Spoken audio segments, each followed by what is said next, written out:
दोस्तों last video में हमने सीखा था कि आप कैसे किसी कंपनी के profit and loss statement and cash flow statement को रीड कर सकते हो। और आज हम फाइनेंशियल स्टेटमेंट का एक बहुत ही इंपॉर्टेंट हिस्सा बैलेंस शीट के बारे में बात करेंगे। और मैक्सिमम लोगों को बैलेंस शीट रीड करना ही मुश्किल लगता है क्योंकि उन्हें इसके सभी टर्म्स बहुत ही कॉम्प्लिकेटेड लगते हैं। पर आज मैं आपको उन सभी टर्म्स का मतलब बहुत ही आसान भाषा में बताऊंगा जिससे कि आप किसी भी कंपनी की बैलेंस शीट को बहुत ही ईजिली रीड कर सकते हो। बैलेंस शीट किसी भी कंपनी की स्टार्टिंग से लेकर अब तक की फाइनेंशियल हेल्थ के बारे में बताती है। किसी भी कंपनी की बैलेंस शीट में ये तीन टर्म्स बहुत ही इंपॉर्टेंट होती हैं: assets, liabilities and equities. Balance sheet में कंपनी के एसेट्स और लाइबिलिटीज़ दोनों ही इक्वल होते हैं और इन तीनों टर्म्स को इक्वेशन की फॉर्म में हम कुछ इस तरीके से लिख सकते हैं: assets is equal to liabilities plus equity. अगर हम अपने सभी एसेट्स में से लाइबिलिटीज़ को ख़त्म कर देते हैं तो हमें उस कंपनी की इक्विटी पता चल जाती है, जिसे कि हम उस कंपनी की total value, equity, book value या फिर नेट एसेट्स भी बोलते हैं। और इन सभी टर्म्स का मतलब सेम होता है। कंपनी के एसेट पोर्शन में दो तरीके के एसेट्स होते हैं: current assets and non current asset. Current assets वो होते हैं जिन्हें की कंपनी एक साल के अंदर अंदर कैश में कन्वर्ट कर सकती है, जैसे कि उस कंपनी की इन्वेंट्रीज, उसकी short term investment, accounts receivable, cash and equivalents और अदर लिक्विडेबल एसेट। वहीं नॉन करंट एसेट्स को कैश में कन्वर्ट करने के लिए एक साल से ज़्यादा का टाइम लगता है। कंपनी के नॉन करंट एसेट्स हो सकते हैं उसके plants, machinery and equipments, land and buildings, उसकी लॉन्ग टर्म इन्वेस्टमेंट्स, उसके ट्रेडमार्क एंड पेटेंट्स या फिर कोई और एसेट। और वहीं दूसरी तरफ कंपनी की लाइबिलिटीज़ भी दो तरह की होती हैं: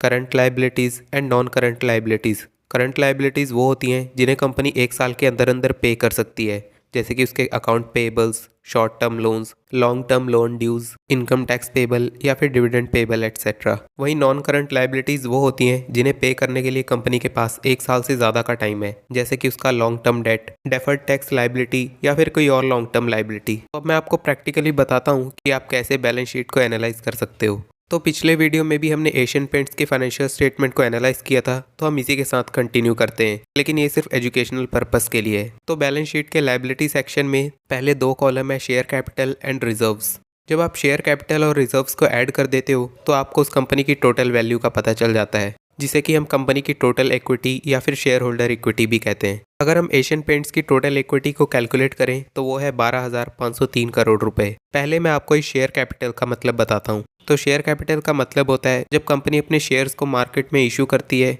तो उससे जो भी पैसा कंपनी रेज करती है वो होता है कंपनी का शेयर कैपिटल। लेकिन शेयर कैपिटल का कैलकुलेशन थोड़ा डिफरेंट होता है, जो मैं आपको एक एग्जांपल के थ्रू समझाता हूँ। मान लो कोई कंपनी फंड्स रेज करने के लिए मार्केट में अपने 100 शेयर्स इशू करती है 50 रुपये पर शेयर के हिसाब से, और एक शेयर की फेस वैल्यू है 10 रुपये। तो शेयर कैपिटल कैलकुलेट करने का फॉर्मूला है face value into number of shares. तो इस केस में कंपनी का शेयर कैपिटल है 1000 रुपीज, लेकिन इस कंपनी ने टोटल 100 शेयर्स इशू किए थे 50 रुपए के प्राइस पर। तो इस कंपनी ने जो टोटल फंड रेज किया वो है 5000 रुपए, जिसमें से 1000 रुपए है इस कंपनी का शेयर कैपिटल और बाकी का 4000 कंपनी अपने शेयर्स पर प्रीमियम चार्ज कर रही है। और कंपनी जितनी फाइनेंशियली और फंडामेंटली स्ट्रांग होती है कंपनी उतना ही ज़्यादा प्रीमियम चार्ज करती है।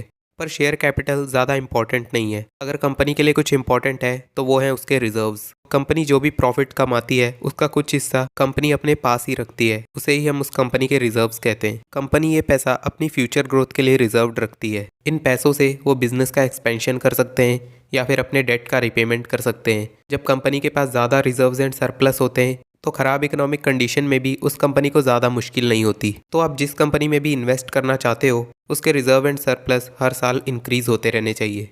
अगला है कंपनी की बोरोइंग्स, मतलब कंपनी के ऊपर कितना डेट है।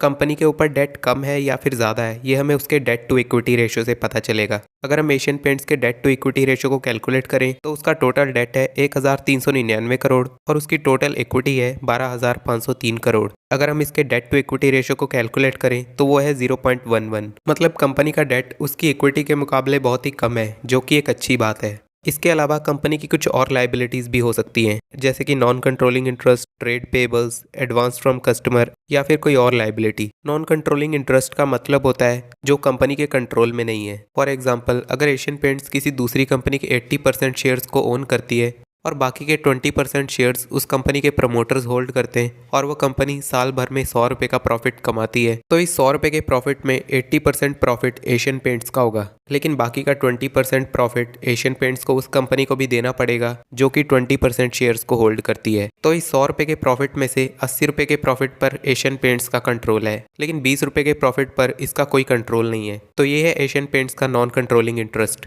अगला है ट्रेड पेबल्स। ट्रेड पेबल्स को हम अकाउंट पेबल्स भी कहते हैं। ट्रेड पेबल्स का ये मतलब होता है कि अगर कंपनी ने कोई सामान उधार पर ले रखा है लेकिन अभी उसकी पेमेंट करनी बाकी है, तो ये है कंपनी का ट्रेड पेबल। ज़्यादातर जब कंपनीज रॉ मटेरियल खरीदती हैं तो वो उसकी पेमेंट बाद में करती हैं, और जब तक वो उसकी पेमेंट नहीं कर देती हैं तब तक वो उसका ट्रेड पेबल कहलाएगा। कई बार कंपनी को अपने प्रोडक्ट की डिलीवरी से पहले ही पेमेंट मिल जाती है, उसे ही हम एडवांस फ्रॉम कस्टमर कहते हैं, और ये भी कंपनी के लिए एक लाइबिलिटी है। इस सब के अलावा कंपनी की कुछ और लाइबिलिटीज भी हो सकती हैं जिसे हम अदर लाइबिलिटीज में काउंट करते हैं। अब हम बात करेंगे कंपनी के एसेट्स की। सबसे पहला है फिक्स्ड एसेट्स, जिन्हें कि हम नॉन करंट एसेट्स भी बोलते हैं। और नॉन करंट एसेट्स वो होते हैं जिन्हें कि कैश में कन्वर्ट करने के लिए कंपनी को 1 साल से ज़्यादा का टाइम लगता है। कंपनी के पास 2 तरह के एसेट्स होते हैं, tangible assets and intangible assets. Tangible assets वो होते हैं जिन्हें हम देख सकते हैं और टच कर सकते हैं, जैसे कि कंपनी की land, buildings, plants and machinery, equipments, उसके फर्नीचर्स एंड व्हीकल्स। इस सब के अलावा कंपनी के कुछ इनटेंजिबल एसेट्स होते हैं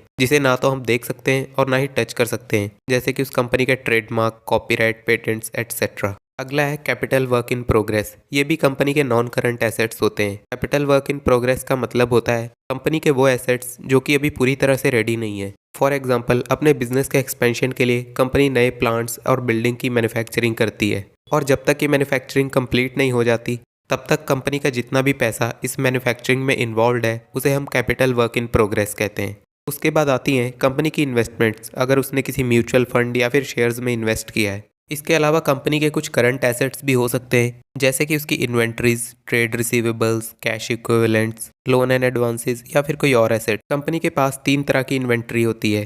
पहला उसके प्रोडक्ट के रॉ मटेरियल्स, दूसरे उसके वो प्रोडक्ट्स जो पूरी तरह से रेडी नहीं है, उन्हें हम प्रोडक्ट्स वर्क इन प्रोग्रेस कहते हैं। तीसरे होते हैं कंपनी के ऐसे प्रोडक्ट्स जो कि सेल्स के लिए पूरी तरह से रेडी हैं। इन्वेंट्रीज कंपनी की करंट एसेट्स होती हैं क्योंकि कंपनी इन्हें 1 साल के अंदर अंदर कैश में कन्वर्ट कर सकती है। अगला है कंपनी के ट्रेड रिसीवेबल्स। इन्हें हम अकाउंट रिसीवेबल्स भी कहते हैं, जिसका मतलब ये होता है कि कंपनी ने अपने प्रोडक्ट्स की सेल्स तो कर दी है लेकिन उसकी पेमेंट आना अभी बाकी है, उसे हम कंपनी के ट्रेड रिसीवेबल में काउंट करते हैं।